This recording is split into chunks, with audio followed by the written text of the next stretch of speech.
E aí, rapaziada, eu sou o Éder, pessoa aqui do Cinema e Séries, e hoje eu tenho o prazer, vou olhar para o lado porque aí é a minha colinha, para eu não esquecer de nada e tudo mais. Eu tenho o prazer de receber Tiago Melo, produtor da Boutique Filmes, responsável por conseguir aí os direitos de adaptação do Gênio do Crime, e aí no currículo também ele tem projetos como 3%, Sítio do Pica-Pau Amarelo, é um dos criadores da série Júlio e os Fantasmas e produtor de 12 Signos de Valentina, que estreia em breve na Netflix.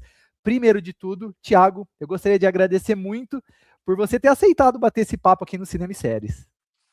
O prazer é meu. O prazer é meu. É sempre legal falar com você, com a sua audiência aí. Estou aqui à disposição de vocês. Maravilha, maravilha. Então, para começar, eu gostaria de saber, e antes da gente falar, porque a gente vai falar, obviamente, muito sobre o gênero do crime, eu gostaria de saber o seguinte: como que surgiu esse seu amor pelo cinema e qual foi o primeiro filme que você lembra de ter assistido? Olha, o amor para o cinema sempre foi de pequeno, assim, né? De criança mesmo. E os filmes que eu lembro, que eu assisti, por exemplo, E.T., né? Foi um filme que marcou muito de ir ao cinema. Tinha um cinema na Santo Amaro, tinha um cinema antigo que eu fui ver com meus pais, e aquela coisa, quando ET morria, foi uma coisa que. Star Wars também, o Star Wars tem uma coisa muito interessante que eu fui numa festa uma vez de pequeno, né, de acho que 8, 7 anos, e tinha o pai da aniversariante tinha alugado um projetor, né, Super 8, né, e ele projetou, mas ele só tinha levado o primeiro rolo do Star Wars, o primeiro, né, aquele primeiro filme. Então eu vi os primeiros 30 minutos do filme, mais ou menos ali. Só que daí não conseguia ver em outro lugar depois. Era uma outra época, né? Não tinha o livro, o filme na locadora. Então também tem um pouco de. Eu fiquei anos imaginando como seria o resto do filme, né? Então, que acabava meio quando o Luke Skywalker ia pro espaço ali, né? Viver as aventuras, né? E acabou o rolo, o cara só tinha alugado o primeiro rolo. Continua, né? Então, eu Caramba, fiquei anos imaginando o que aconteceria no resto do filme. Foi legal esse exercício de criança imaginando isso, né? eu acho que pode ser interessante porque o filme pode até ter crescido nesse sentido, né? De você essa Sim, expectativa e tudo mais de como que seria e tal, né? cresceu muito, né? E demorou, e demorou muito tempo pra você assistir a segunda Fui parte? ver, fui ver uns 5 anos depois, só uns 4 anos depois. Caramba, que Eu acho legal, que que George legal. Lucas na época não liberava para videolocadora, essas coisas. Acho que ele não era tão simples, não é que nem hoje você vai no streaming, né, e tem acesso às coisas. Então Exa- foi muito, essa história me marcou muito assim de infância, sabe? Assim, Não, eu comento, às vezes eu faço entrevistas também com colecionadores, eu sou colecionador de DVD, enfim, essas coisas assim, e sim, aí a gente comenta que antes era algo extremamente difícil, né, da gente conseguir, sim, dependendo sim. do filme, dependendo do É, lançamento também, né, que a gente, é, ah, ia só pela, que a revista 7, por exemplo, estava escrevendo, enfim, né, não tinha é. essas facilidades de hoje, né. Agora, hoje, por outro lado, tem alguns filmes que têm um apagão digital também, né? Alguns filmes que estão Exato. desaparecendo, né? Assim, filmes clássicos. E outro dia eu queria ver um filme e não tinha como achar o filme em nenhum lugar, assim. E talvez você tenha aí na sua coleção de DVD aí atrás. Não, e outra, ou às vezes você, por exemplo, um filme X está na Netflix, mas daqui uma semana ele sai e é o que você falou. É, E para achar? A quando que não ele vai, tem. né, aparecer num outro streaming, por exemplo, né? Realmente, realmente. E o que que é mais prazeroso para você? Escrever um roteiro ou ter esse contato e essas conversas para você conseguir o direito de uma adaptação, por exemplo? É, eu sou produtor, né? Eu não escrevo Ah, os tá. roteiros, tá? Mas assim, eu tenho muito prazer em ler, em criar junto com as coisas, ver o que eu vou fazer das próximas vezes. Acho que as coisas dão muito prazer, assim. Eu acho que também quando você consegue uma propriedade legal, assim, um livro interessante, ou você lê um roteiro original que é muito bom, como 3% foi, né? E eu falei, nossa, eu quero produzir isso dá muito prazer, mas é uma longa caminhada, né? Até a coisa se realizar, né? Às vezes demoram anos e anos e anos e para a coisa acontecer mesmo, né? Assim, então acho que quando acho que o maior prazer é quando realmente estreia, né? Como vai acontecer agora com o Gênero do Crime, né? Dia 14 de maio, um sonho chega ao cinema, né? E ver no cinema vai ser muito legal. Com certeza, já vou até colocar aqui, olha, o É, pôster aqui do Gênio do Crime, porque a gente vai comentar, então vou fazer uma pergunta a respeito do Gênio do Crime, que esse é um ah, livro infanto-juvenil clássico, né, escrito pelo João Carlos Marinho. Qual era sim. seu contato com a obra antes do filme? E já era um sonho para você adquirir os direitos, enfim, e ver a obra na telona? Olha, até trouxe aqui, eu estava separando para você. Eu Claro, quando tinha 9 anos, eu li aqui ó, a minha que ediçãozinha. demais. É, e é o livro que eu guardo até hoje. É o livro, tá vendo? Tem essa. É o João Carlos Marinho com o Alex, que é o filho dele, né? Que Um dos filhos demais. dele. Então, esse livrinho que eu li quando eu tinha 9 anos, esse livro. Que eu lembro aqui, tá até com meu nome aqui, ó. Então, e tem os desenhos, né? Senti prazer de ler. E eu guardo esse livrinho que eu li até hoje, né? O livro que eu li com 9 anos está aqui comigo nessa Demais. entrevista um pouquinho antes de lançar o filme, né? Então, e tiveram outras edições, eu tenho outras edições aqui também, né? Que eu fui guardando.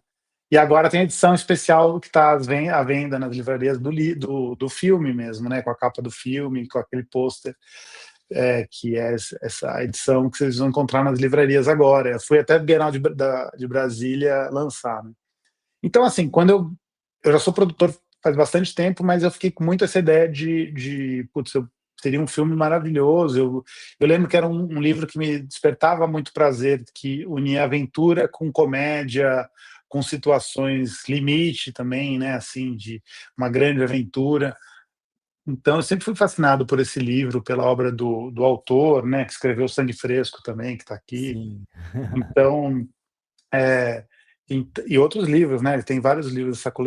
Ele escreveu A Turma do Gordo, tem uma série de livros.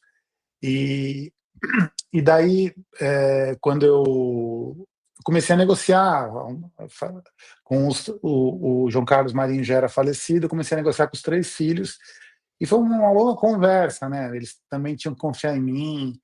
A gente foi muito devagar e conversando, e uma hora deu certo, assim, chegou num valor, tal, mas também eles foram muito parceiros, o Beto, né, a Cecília e o Alex, 3 filhos dele, que confiaram em mim, né, e até fiquei muito feliz que a gente fez uma sessão para os filhos e eles adoraram o filme, então eu fico feliz de conseguir também entregar a herança do João Carlos Marinho agora para uma nova geração também, né?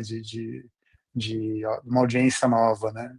E é aquilo, né? Eu cresci lendo, por exemplo, a série Vagalume, com tantos e tantos livros Sim, super interessantes e tal, e eu acho que o Gênio do Crime pode trazer, obviamente, novos leitores pequenos para é, curtir essas aventuras todas, porque é, apesar da literatura nacional tá muito em alta, em voga hoje em dia, atualmente, eu acho que esses livros, são extremamente importantes para você, enfim, é isso, trazer de volta e apresentar para uma nova geração, né? eu acho que o livro é importante e o filme também, né? Porque Sim, sem o dúvida. nosso filme, ele traz esse lugar traz uma audiência brasileira, de crianças brasileiras vendo um conteúdo brasileiro, né? Isso é formação de público, né? Então, por isso que o filme, esse lançamento é tão importante, né? Porque é uma propriedade clássica brasileira que virou um filme para essa geração agora, para os pais, para a família inteira ver junto, mas é um filme que vai trazer essa formação de público, né? Porque se a criança não vê nada brasileiro, não é quando ela ficar mais velha que ela vai começar a ver, né? Então, eu acho que tem uma responsabilidade também nessa produção e a gente está muito feliz com o resultado, mas acho que é esse lugar também, né? O livro que forma leitores e o filme que forma audiência, né? Sem E dúvida. aficionados por cinema, por televisão, né? Isso, ou por qualquer lugar que seja, né? Audiovisual. Com certeza. E assim, eu até falei em off aqui para Maria, enfim, para Roberta, que fizeram esse meio de campo, intermediaram esse nosso bate-papo. Vocês foram muito gentis por conta de ter entregado assim um link para eu assistir, para eu poder assistir a esse filme, vamos dizer assim, em primeira mão, uma cabine online, vamos dizer. E assim, eu posso falar que eu adorei, eu vou até falar a respeito de algo e algumas obras que me remeteram assim, mas apesar de remeter a determinadas obras, o filme tem uma pegada própria dele, assim, né? Não são só homenagens e tudo mais, mas eu acho que ele tem uma pegada muito própria e calhou de ser num momento muito particular, né, de Copa do Mundo, enfim, né, como a gente vai comentar com toda certeza. Mas assim, desde já parabéns, porque eu, putz, adorei a dinâmica, o ritmo, os atores incríveis também. Foi show de bola mesmo, Que essa bom que você experiência. gostou. É isso que eu fico feliz de ter gostado do filme. Sem dúvida. E como foi o processo? Você já até comentou um pouquinho, mas o processo de conseguir esse direito de adaptação do Gênio do Crime foi quanto tempo que demorou essa, Há enfim, uns 8 meses. Foi uns ah, 8 meses de conversas até a gente assinar o contrato, e daí foi uns 2 anos para a gente chegar no roteiro, sabe? Porque a gente trabalhou com outros roteiristas antes, daí chegamos na Ana, que daí ela acertou o tom e a gente conseguiu daí fazer várias versões de roteiro, né? E chegamos ao. Mas a gente teve outras pessoas que trabalharam antes também. E daí, quando o roteiro estava pronto, a gente conseguiu daí fazer essa parceria com a Paris Filmes, né, com a Globo, e chamamos o Lipe, né, para dirigir, que foi uma escolha muito legal também, porque eu queria alguém fresco no mundo infanto-juvenil, não queria alguém que já tivesse produzido filmes infanto-juvenis, eu queria alguém que também pudesse trazer algo novo, sabe? Algo que um certo perigo, ele tinha muita experiência em thriller, então assim, eu queria que esse filme tivesse uma aventura que as crianças se engajassem, que fosse realmente perigoso, que eles tivessem um desafio grande para enfrentar, né? Então que as cenas de ação fossem legais, então acho que ele conseguiu, na minha opinião, conseguiu fazer isso, né. assim, uma coisa que eu percebi é que trata ele trata a criança de forma inteligente. O roteiro trata a criança de forma inteligente, nesse sentido de Sim, que, tipo, você tem um certo perigo aqui e tal, como fazer para sair do ponto A para ir para o ponto B. Então, assim, é legal essa questão do roteiro, enfim, de tratar a criança como um espectador de total. fato, sabe? Né? É. Eu acho Eu muito trabalho muito interessante. com conteúdo para criança, tá, há muitos anos, eu gosto muito de trabalhar com conteúdo para criança, e a gente quis fazer um filme que respeitasse, a individualidade, o protagonismo das crianças, entendeu? Que eles tivessem personalidades muito próprias, né? Enfatizar a personalidade de cada um, né? Então, eu acho que fosse de verdade, que também. Então, isso acho que é essencial para produzir conteúdo infanto-juvenil, né? Sem dúvida. E eu já fiz. Eu estou numa toada. Eu faço conteúdo jovens, outros tipos de conteúdo, mas uma toada de produção para infanto-juvenil há bastante tempo já, né? E eu acho que o Gênio coroa um lugar muito interessante, assim, de chegar uma, num, num momento de carreira importante para mim também, né? De ter concluído esse tom, né? Eu acho que é um tom muito especial. A gente tentou também fazer um filme que é um filme para as crianças de hoje em dia, tanto que a gente mudou a época, né? De 69 para 2026. O filme acontece durante a Copa do Mundo, mas também a gente queria que os pais ficassem felizes, assim, tem um sentido de nostalgia. Então a gente trabalhou na direção de arte, com o Thales Junqueira, com o Pedro Sotero, que é fotógrafo, com o Lipe, uma direção de arte também que tivesse uma certa nostalgia, né? Então, que os pais também, quando fossem ver, falassem, nossa, isso me lembra a minha infância, né? Então, a gente queria que tivesse esse compartilhamento de experiência entre pais e filhos, né? Sem dúvida, sem dúvida. E, bom, no primeiro livro, como você comentou, né, a trama no primeiro livro ela se passa lá em 1960, fala sobre, obviamente, as falsificações de figurinhas raras como a do Rivelino, né? Agora a É. trama e as figurinhas raras são do Vini Júnior, né? Você também é um amante de futebol e de álbum de figurinhas? A primeira pergunta. E você acha que o Brasil vai até onde na Copa do Mundo? Sou um amante, de futebol, de figurinha, São Paulino, sabe? Não sou corintiano como o João Carlos, sou São Paulino. É, mas sempre gostei muito dessa coisa das figurinhas, né? Foi algo que eu sempre curti muito. É, eu acho que o Brasil vai mais longe do que a gente espera, porque eu acho que a gente está um pouco desacreditado, minha opinião, tá? Então, É verdade, quando eu você está concordo. desacreditado, às vezes a coisa sai melhor do que quando, por exemplo, 2006, está todo mundo acreditando que o Brasil ia ser campeão, daí dá tudo errado. Então a gente está um pouco por baixo, né, nas apostas aí. É, agora, e apostar muito no Vini Júnior, né? Acho que a aposta no Vini Júnior, assim, a gente também teve que apostar nele, porque a gente fez o filme e não sabia se tivesse apostado no Rodrigo, que se machucou, né, no Estevão. Exato. Então a gente teve uma aposta no jogador que a gente acha que é a grande estrela do Brasil hoje, né, assim, do mundo, assim, no mundo futebolístico.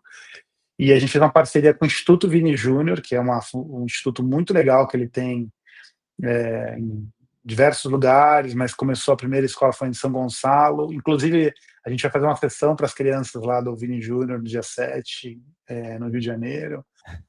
É, então, é uma instituição muito interessante, então a gente está fazendo uma parceria com eles também para divulgar. Tem nos créditos finais, tem a explicação da instituição, do Instituto Vini Júnior, e é um lugar que ele também aposta no futuro do Brasil, né, ajudando a ter uma educação melhor. Então a gente tem essa parceria com ele, né. Estamos Legal muito felizes demais. com isso. É, Que demais. Não, você estava falando a respeito da Copa do Mundo, que a gente tá meio desacreditado e tal. 94 foi assim, né? também, ninguém acreditava. Ninguém acreditava, é verdade.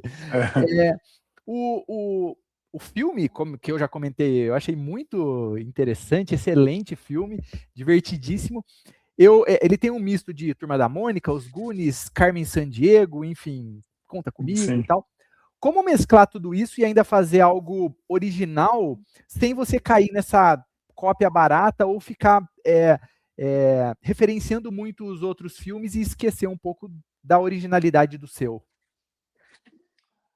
Olha, eu acho que a gente tinha o tom do livro, que ajudou muito. A gente tem uma obra que nos ajuda muito, porque a gente buscou realmente traduzir e às vezes traduzir o livro, mas às vezes a gente tem que mudar coisas para ser mais fiel ao livro, né? Então, Sim, assim, acho que tinha um tom muito interessante que já é isso, né? Da aventura com comédia, que é uma coisa comum esses filmes que a gente gosta. O Goonies tem isso, né? Esses filmes, essa geração dos anos 80, né? Vários filmes que tem essa comédia com ação, né?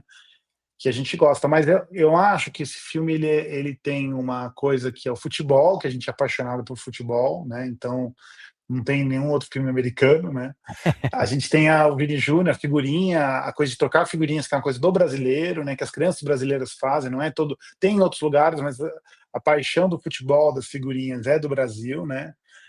E, e a gente tem essa aventura na cidade de São Paulo, né? A gente passou pelo centro da cidade, pelo MASP, correria, entra no ônibus, sai no ônibus. Então, as filmagens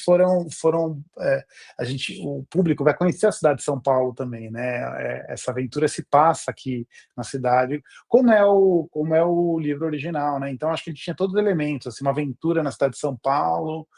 A gente tem o futebol, tem as figurinhas, são elementos únicos, né? E o tom a gente foi achando, foram muitos anos com esse roteiro, assim, pra gente chegar no tom perfeito, né? Assim, que a gente, pelo menos a gente acha. sim, sem dúvida. É, Vamos agora para o primeiro quadro do programa.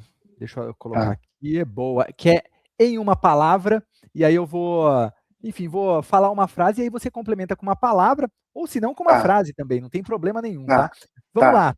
Em uma palavra, o gênio do crime. Mistério. Quem é? Quem é? Boa. Ser produtor de cinema no Brasil.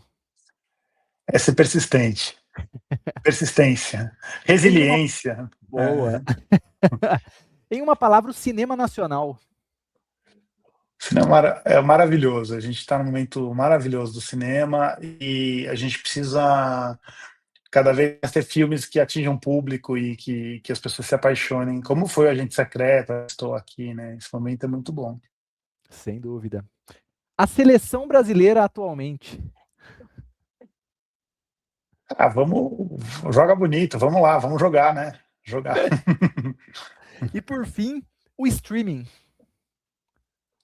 O streaming é a paixão nacional, nós adoramos streaming no Brasil, né? O Brasil consome streaming, é igual o futebol do Brasil. O streaming a gente adora Globoplay, Netflix, Disney Plus. O brasileiro é um povo, ele gosta de streaming, de rede social, né? Um povo, é engraçado isso. O brasileiro é um país que está muito conectado no streaming, nas redes sociais, no Instagram, no X, né? Assim, no TikTok. Então, assim, é uma coisa muito única nossa, assim, isso, né?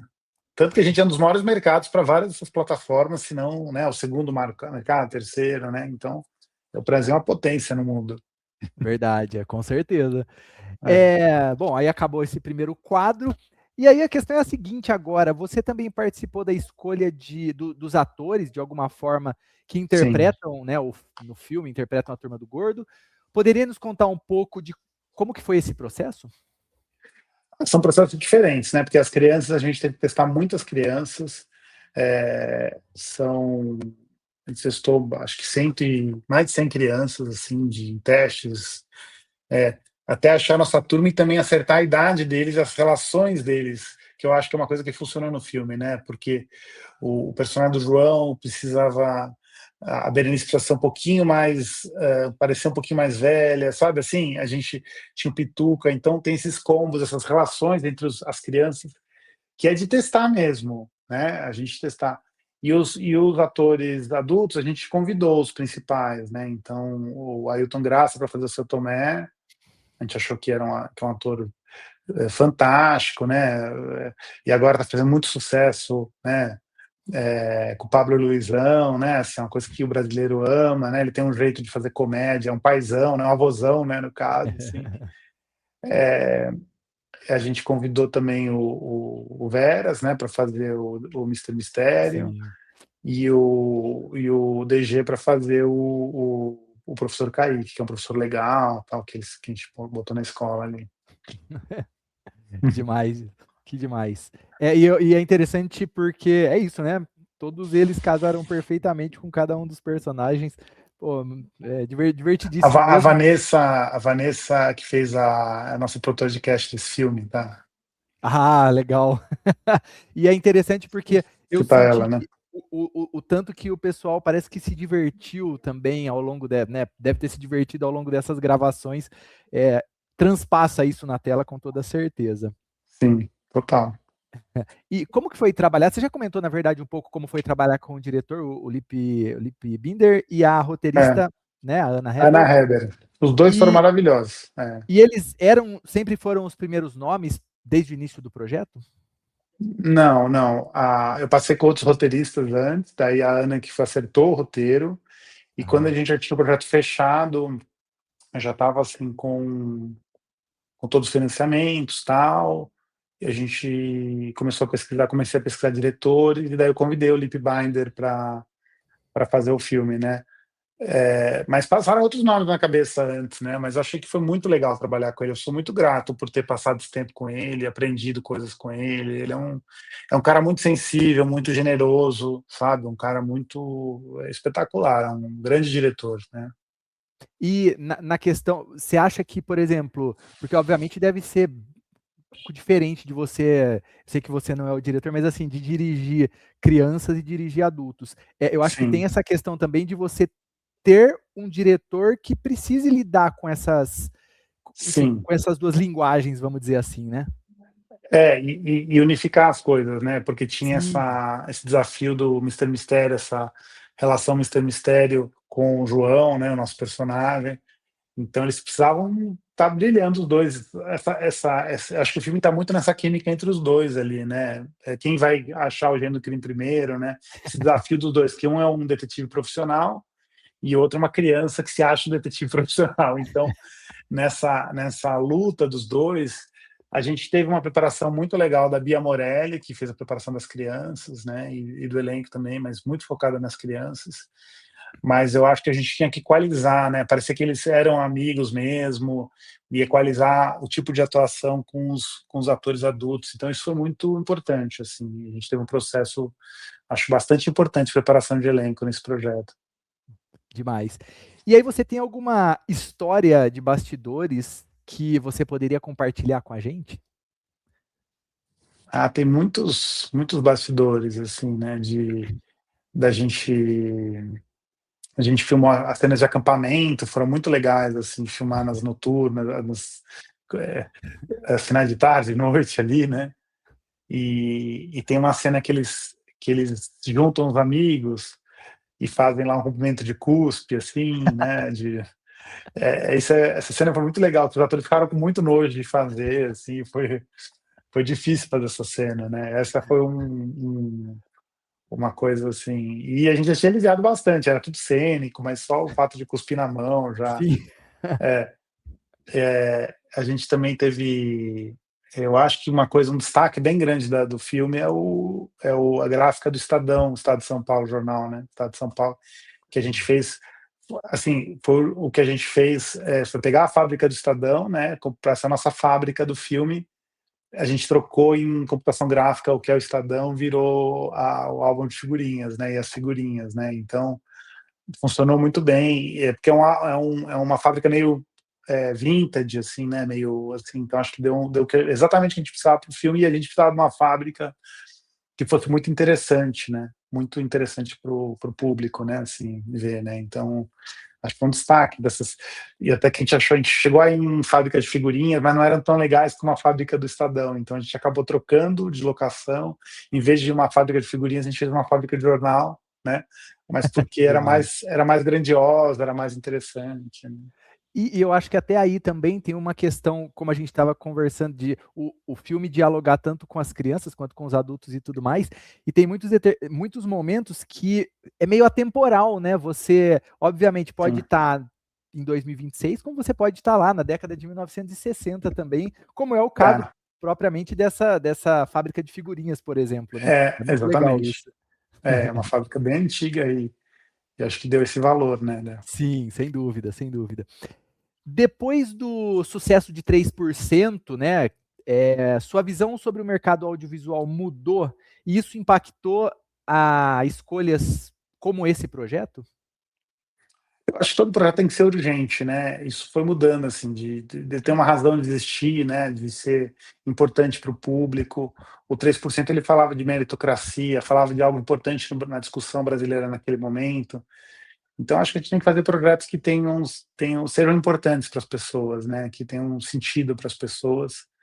E eu acho que o Gênero do Crime é isso, né? É um livro para conectar a família, sabe? Conectar os pais com os filhos, que eu quero muito que os pais vejam com os filhos e que isso seja muito gostoso, que isso gere eh, empatia entre as gerações, né, então acho que isso vai ser muito legal, assim, eu quero muito ver isso.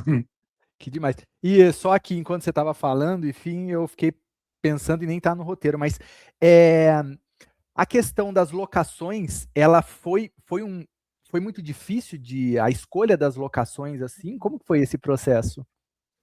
Foi, até porque tem uma curiosidade que, assim, no livro a gente começou a pensar no livro mesmo, mas no livro as ruas que eram de São Paulo de 69 mudaram, né, então, assim, os trajetos distantes, né, assim, o que acontece no livro já não existe mais, a cidade de São Paulo muda muito, né, se talvez fosse Sim. outra cidade, então, por exemplo, eles fogem por tal lugar, a gente teve que atualizar tudo isso, porque aquele lugar às vezes não existe, aquela rua não existe mais, então, assim, a gente fez uma adaptação toda e também para ver onde que você podia filmar de verdade, né, porque tem lugares que tem no livro que você não consegue entrar, né, então, assim, é, então acho que teve essas adaptações mesmo, né, de época, né, que foram interessantes de fazer. Caramba. É, não, é o que você falou, não tem como, né? São Paulo muda cada dia, né? É, é, Pensar em 1960 e agora não tem como, né? é, é. E você já trabalhou em curtas-metragens, longas-metragens e também em seriados. Quais as diferenças, facilidades e dificuldades de cada um? Eu acho que o curta é uma experimentação, né, que você pode experimentar alguma coisa. A série é uma coisa que você precisa ter eh mais força, porque vai demorar muito tempo, né, você fica muito mais tempo filmando, né, aquilo, mais resiliência, vamos dizer assim, né, porque é um tiro longo, né? É uma maratona, né? E o filme a corrida de 100 metros, né? Aquela claro que não é tão diferente, não é tão assim, mas o filme você vai lá, você vai para uma locação, nunca mais volta lá e Hum. fica lá 5, 6 semanas e acabou, né? A série são períodos mais longos, né? As equipes vão cansando, vão. É um trabalho humano, né? Então tem uma dificuldade maior, assim, eu acho, de manter as pessoas unidas e trabalhando. Às vezes tem muita noturna, diurnas, né? Vai mudando isso em séries, né? Então, e cada um tem o seu lugar, né? Assim, mas eu estou muito feliz com esse formato do longa do Gênio do Crime. Acho que é o formato perfeito para o projeto, né? A gente chegou a pensar em virar série, mas eu acho que ficou perfeito como longa, assim, né? Com certeza. E uma coisa que eu, falando nos curtas-metragens, uma coisa que eu sempre penso e tudo mais, e assim, a gente tem curtas-metragens, cara, espetaculares no cinema, né, no nosso Sim. cinema nacional. Você acha que existiria uma possibilidade, por exemplo, de passar um curta-metragem antes de um longa-metragem dentro do cinema? Por quê? Porque Para expandiria estimular, né? ou apresentaria novos Ah. diretores, novos elencos para um público convencional, enfim, né? Olha, isso tinha no passado, eu achava Sim. super legal, mas assim, tem que ver também qual é a viabilidade disso, né? Sim. Das redes e tudo. Eu acho que seria ótimo, na verdade, porque você pode criar esse mercado, né? E muitas coisas que aconteceram nos Estados Unidos têm a ver com curta-metragem também, né? Desse mercado, quando tinha o filme principal e tinha aqueles filmes da Disney antes, né? Então também você Exato. pode ter uma experimentação de criar coisas muito diferentes aí, né? Ou um conteúdo para criança antes do filme principal, né? Então acho que é bem interessante, né? Agora, É o que você falou, né? Tem a questão da viabilidade, né? Das é, redes, enfim, né? hoje é tudo muito complexo, né? Essas redes, grandes redes aí. Mas a gente tá para você entrar, né? Tem muitos filmes estrangeiros também, né? Ali em todas as salas, né? Então, mas, acho que é interessante, sim. É uma ideia que eu acho boa. Eu já vi filmes que já fui ver filmes que tinham curta antes, adorava, né? Exato, exato. E como que é? A gente vai conversando aqui, eu vou pensando em algumas questões que nem estavam aqui no roteiro. Mas essa dinâmica entre o filme e as redes de cinema, essa troca, esse diálogo, enfim, para quantas salas vão ser e tudo mais, é algo muito complexo? Como que é? Quem cuida disso é a distribuidora, é a Paris Tá, Filmes, né? A gente confia muito neles, eles estão lutando aí e, e eles cuidam do marketing do filme, né? O P&A e tal. E acho que a maior a distribuidora assim, de infanto-juvenil é a melhor do Brasil, né? Então a gente está feliz de estar com eles e sabe que eles estão lutando nesse momento para conseguir cada sala ali para gente. Nosso filme está em cartaz em todos os lugares, né? Assim, e a gente tem a parceria com a Globo também que ajuda, né? Tem, vai ter matéria no Fantástico, né? Visita de demais. atores em programas da Globo, né? Já estamos rolando trailers na programação, então isso é importante também para as redes se animarem também, Sem dúvida, com certeza. né? Falando nessa questão de produção, de produtor e tudo mais, tem algum santo graal, vamos dizer assim, que você ainda sonha em adquirir os direitos para produzir? Olha, tem, né? Mas ele não pode falar aqui, senão também. Tá certo. Mas Mas tem. tem coisas, por exemplo, agora eu vou. Às vezes você adquire coisas conhecidas, então, por exemplo, agora eu vou filmar no final, no meio, desse ano aí, no segundo semestre, O Mistério de Cinco Estrelas, que é também um filme Puxa, que clássico legal. da coleção Vagalume, né? Marcos Rey, né? Do Marcos Rey. Então, para a gente também é um super, Poxa, que super legal. prazer estar com esse filme. Então, assim, em breve vai ter mais informações desse filme também. A Demais. gente tem aqui na produtora, mas às vezes tem livros que não são tão conhecidos que a gente se apaixona, né? Então, eu me apaixonei por um livro que chama A Hora do Ser Humano Vivo, que eu comprei os direitos, e a gente também está encaminhando o projeto para fazer. Então, acho que tem às vezes livros muito famosos e livros que a gente se apaixona também e quer fazer, ou ideias originais, né? Ter feito 3% também foi um prazer, né? Ter feito a primeira original da Netflix no Brasil, então esse lugar de primeiro, né, mesmo, né, isso ficou muito, abriu muito o mercado brasileiro, né, se não fosse o 3% ter ido tão bem, a gente não teria o mercado que tem hoje aqui, né, também. Sim, não, legal, legal você estar falando da questão do Mistério de Cinco Estrelas, que há tempos atrás eu escrevi uma matéria no Cinema e Séries, né, no cinemisséries.com.br, sobre os livros da série Vagalume, que, na minha opinião, obviamente, deveriam virar filme. O Mistério de Cinco Estrelas estava lá, o Escaravelho do Diabo, que foi É, filme, né? Já é, foi feito o filme, tá lá também. Enfim, sim. que Em demais. breve você vai saber mais coisas aí, que daqui a pouco a gente vai divulgar. Maravilha, maravilha. E desde já fica Eu dei aqui as spoiler portas, aqui já. fica É, aqui as portas abertas para a gente bater esse é, papo também quando tiver. sim, sim. E agora vamos para o segundo quadro do programa, que é o Este ou Aquele. Deixa eu colocar só a Ah, fotinha aqui. Boa. Então eu vou falar duas coisas, duas palavras, enfim, e aí você escolhe entre uma e outra. Pode ficar, obviamente, em cima do muro, não tem problema nenhum, tá? Vamos tá, lá. tá, boa. Cinema ou futebol? Cara, atualmente cinema, viu? Quando era moleque era mais futebol, mas hoje é cinema. É cinema, na Boa. veia. Ler O Gênio do Crime ou assistir O Gênio do Crime? Ah, faz os dois, gente. Vai ler e depois assiste, né? Boa, boa. Bom, esse daqui eu ia falar a respeito de criar roteiro, mas como você falou, eu acho que eu peguei, não sei se foi no IMDb, mas enfim. Tá, Ficção científica ou aventura tá. infanto-juvenil? Aí você me pegou, hein? Mas como eu tô lançando o Gênero do Crime, vai ser aventura infanto-juvenil. Vamos lá. Daí depois, quando eu lançar a ficção científica, eu mudo de ideia. Boa. Filme ou série? Filme, filme. Agora filme. Boa. E por fim, cinema nacional ou cinema norte-americano? Ah, cinema é bom, mas já que eu tô aqui, cinema nacional, né? Cinema nacional. Show de bola. Mas tem filme. É difícil falar isso, né? Tem filme bom, muito filme bom lá nos Estados Unidos, né? Muita coisa Sim, maravilhosa que, né? com Grandes certeza. cineastas, né? Mas vamos puxar a sardinha para nossa abraço para nossa sardinha, né? Com certeza. Hum, É, quanto tempo que esse projeto. Bom, você já comentou um pouco, né? Mas que É. ficou em desenvolvimento desde a ideia inicial até o final Uns 3, 4 termo anos, das assim. filmagens. 3, 4 anos. Aham. E aí, mais ou menos você falou, né? Uns 8 meses, mais ou menos, para você trocar essa ideia, para conseguir os Sim. direitos e tudo mais, né? Se pensar o processo todo, uns 5 anos. 5 anos. Legal. Assim, pensando de um modo geral, é mais ou menos esse período de 8 meses, sei lá, um ano mais ou menos, para você trocar essa ideia com as pessoas, com os donos dos direitos, por exemplo, até você adquirir? Ou depende muito da obra, depende muito. Depende. Tá. Não tem uma regra. Tem livros que são super rápidos. Em 1 mês, 2 meses a gente adquire. Ah, caramba.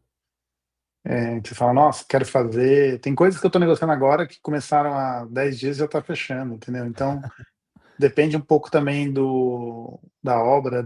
A gente aqui na produtora está fazendo grandes obras, né? Tudo é Rio, da Carla Madeira, né? Véspera da Carla Madeira, que já foi Uhum. filmado. Então, assim, então depende um pouco da. A gente está com o projeto da Casa das Sete Mulheres, fazer uma nova Ah, versão que da Casa das Sete demais. Mulheres, que é super legal. Então, depende muito, mas geralmente é um pouco mais rápido, tá? Entendi. É, E, bom, aí você já comentou, né, que a cidade de São Paulo, no final das contas, é quase um personagem do filme, da história. total. É, isso já foi pensado? Você comentou Foi como que pensado vocês assim, porque o livro foi tinha isso, eu pensado queria por. que. Eu queria que o livro já tinha isso, já tinha essa sensação de uma aventura em São Paulo, então eu queria que o roteiro tivesse passar essa mesma sensação que eu tive quando eu li o livro, né? De ter essa aventura na cidade, né? E de crianças que estão livres pela cidade, que ocupam espaço público, que estão andando pela cidade. Isso é muito interessante também, né? E, e que é É. outra coisa que torna a cidade, vamos dizer, de São Paulo meio atemporal, porque tem determinados takes, determinadas locações que parece uma São Paulo mais das antigas, né? Sim, sim. A gente fez isso, porque a gente queria ter essas duas leituras. O filme se passa em 26, porque assim, eu não queria. Eu fiquei pensando muito nisso, né? Que muita gente fala, vamos passar no passado, nos anos 80, mas eu falei, cara, criança não tem nostalgia. É. Então, nostalgia é adulto, né? Porque a criança né? Tá vivendo agora, o momento. Mas eu queria também ter essa leitura para os pais, né? Dessa nostalgia também para os pais. Então tem o Mister Mistério, tem coisas assim. Agora, eu tem essa mistura, né? Assim, de uma linguagem, mas é atemporal, mas se passa nos tempos atuais. Tem o Vini Júnior, estamos no meio da Copa do Mundo de 26, né? No momento que a gente está lançando, na verdade, antes do filme acontecer, né? A gente vai lançar no 14 de maio. E a história começa em junho, na verdade, durante a Copa, um mês depois. Né? Muito legal esse timing. E aí a gente É. está comentando das crianças e tudo mais. Hoje, obviamente, o público, por conta das redes sociais, enfim, o público jovem consome um conteúdo muito mais rápido, né, do que era antigamente. Isso influenciou nessa questão do ritmo e até um pouco na linguagem do filme? Influenciou. A gente teve que fazer adaptações, né, porque hoje tem celular, né, e a gente teve algumas sortes nesse período, nessa adaptação, porque quando a gente estava escrevendo, proibiram o celular na escola.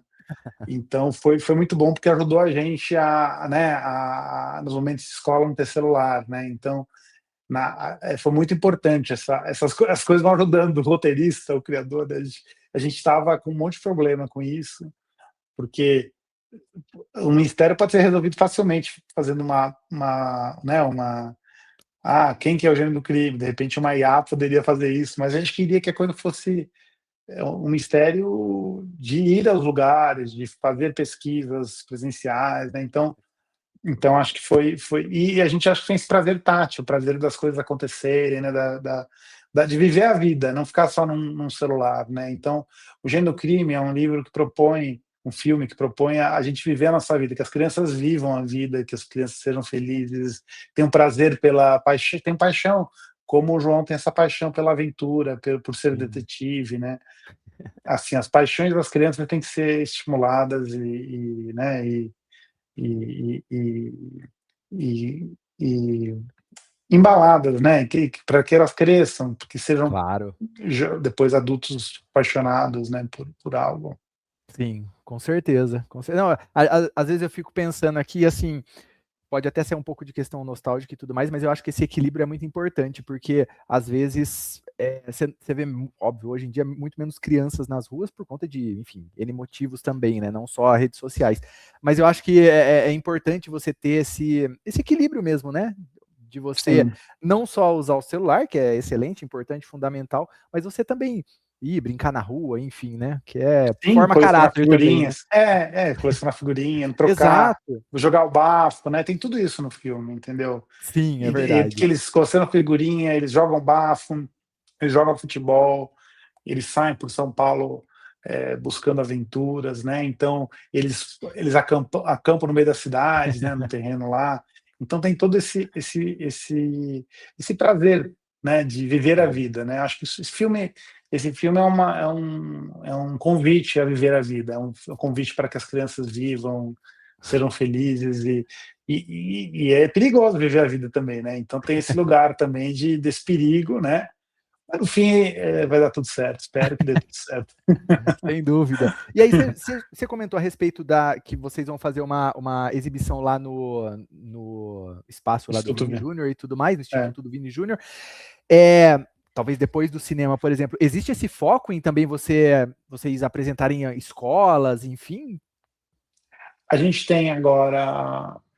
A gente quer que as pessoas das escolas gostem, porque é um livro adotado em escolas, né? É um livro que Sim, também mas a gente está fazendo uma campanha para o público geral, não é um foco só para legal. escolas, mas assim, a gente quer muito que as pessoas das escolas, os professores, os alunos vão ver o filme, né? Assim, então não existe um foco, mas é um lugar que a gente está estimulando que as pessoas vejam, né? Assim, inclusive, até daria para fazer muitos trabalhos escolares, né? Para comparar o livro com o filme, né? Como foi a Sim. linguagem que foi alterada na história, a gente mudou algumas coisas, né? Então, acho que isso é um trabalho super interessante para a escola do Brasil. Olha aí, então é uma ideia boa aí. Tá aí, ó. Uhum.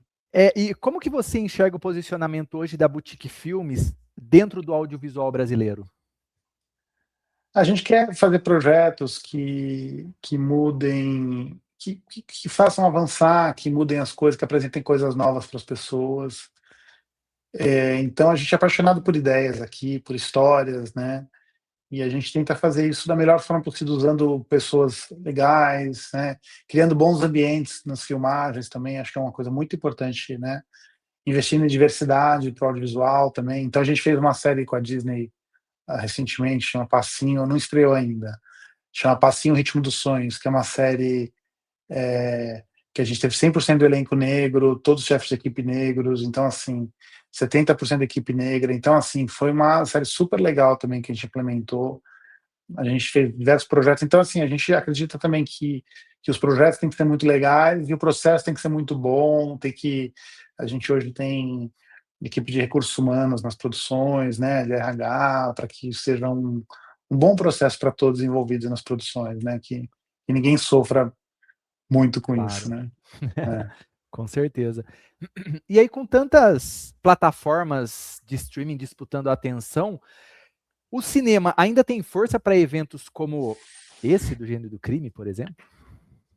A gente aposta que sim, tá, porque o cinema é uma experiência coletiva, né, que eu falei da família ver junto. Eu vejo assim, em casa, às vezes você vai ver um filme, o pai está no celular, ou a criança está no celular, ou está fazendo outra coisa, né? Eu acho que o cinema é o lugar que a gente tem que desligar os nossos mecanismos e estar junto naquela experiência, né? Então, tantas famílias estarem juntos ali, mas também com desconhecidos. É muito legal ver filmes que tem É, desconhecidos vendo com você, né, dando risada. Então, a gente aposta que sim, eu aposto que sim. legal. E eu acho que até também, falando nessa questão das famílias e tudo mais, do pai ou da mãe, enfim, eles ensinarem os filhos também, porque hoje em dia o cinema também, dependendo a galera com celular e tudo mais, de ter também ou de passar também essa educação que deve existir dentro das salas de cinema também e que de vez em quando parece que fica meio perdido, né? Sim, sim. Eu acho que essa experiência de você ficar 1h30 desplugado é muito bom, né, assim, É, você claro, né, de você se precisa se desliga o permitir celular, né. também, né? É. E poder curtir aquilo com as pessoas que você gosta, né, e com outras pessoas e viver aquela experiência, né. É um experimento social, né? Cinema, no final das É, contas, acho que é isso. é, é. Bom, chegando aí nas duas últimas questões aqui desse bate-papo, a penúltima é a seguinte: ao todo são mais de 10 livros da Turma do Gordo. Sim. Acho que são 12, se não me engano. Eu fiz uma pesquisa rápida, mas a ideia é fazer uma franquia com essas aventuras para o cinema, mais filmes, enfim. Depende muito do sucesso, a gente espera que todo Tá, mundo vai ver no dia 14 de maio, né, esse filme. O sim, primeiro final de semana é super importante. A exato. gente já investiu no roteiro do Sangue Fresco, que seria o segundo filme, já está pronto o roteiro, está Uhum. divertidíssimo também. Então, a gente está esperando esse grande sucesso agora, entendeu? Para que a gente consiga fazer esse segundo filme. E daí acho que é por filme mesmo, assim, né? A gente não tem ideia se é uma franquia. O importante é fazer bem, fazer bons Legal. filmes, né? Assim, daí a gente vai ver o que vai acontecer com isso, né? Mas o importante é focar em produzir bem. Agora a Paris também distribui bem o filme, a Globo promover bem, né? Eu acho que a gente tem que focar no aqui e agora, né? Mas se der certo, a gente está pronto para fazer mais filmes da Turma do Gordo. Demais, demais. Espero que sim, espero que sim. Tô torcendo para que sim. E por fim, e não menos importante, você já até comentou um pouco e tal, mas quais os próximos passos na sua carreira e também Tá. na da Boutique Filmes, e aí que você poderia nos contar um pouco mais? Então, esse ano a gente estreia o 12 Signos de Valentina, que é uma comédia romântica na Netflix, que eu acho que vai ser super legal, assim, a gente estreia o Gênero do Crime, a gente estreia a série Véspera, baseada no livro da Carla Madeira também, a gente estreia também um longa-metragem da Elise Matsunaga, na Netflix também, que foi anunciado. Então, assim, a gente tem muitas estreias esse ano, né, da Boutique, e a gente pretende continuar crescendo com projetos incríveis e que as pessoas vejam as nossas séries, nossos filmes. O Passinho Ritmo nos Sonhos também é uma série com o Disney Plus que a gente está esperando para estrear. Então, e outros projetos também. A gente está fazendo diversos longas, vários projetos de longa-metragem aqui na casa.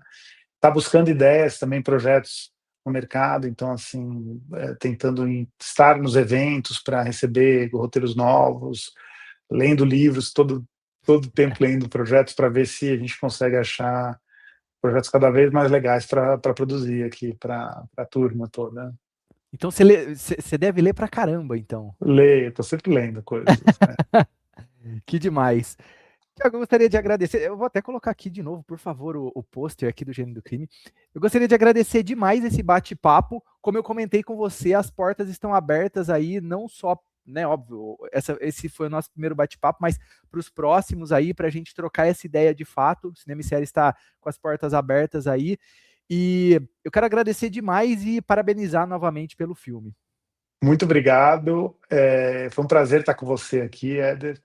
E queria convidar novamente todo mundo, né? No 14 de maio estaremos no cinema, todo mundo vê o Gênio do Crime.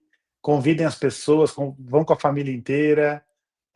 Esse filme está muito lindo, a gente tem direção de arte fantástica do Thales, né? Que é o mesmo diretor de arte do Agente Secreto, Pedrinho Sotero, Lip Binder, tem uma galera incrível que trabalhou no filme, então espero todo mundo no cinema no dia 14 de maio. É isso aí, pessoal. Terça-feira que vem temos uma nova live, e aí vocês fiquem atentos no Instagram aqui do @site Cinema e Séries, que aí eu falo para vocês quem será o nosso entrevistado. Um forte abraço a todos, valeu e até mais. Tchau, tchau.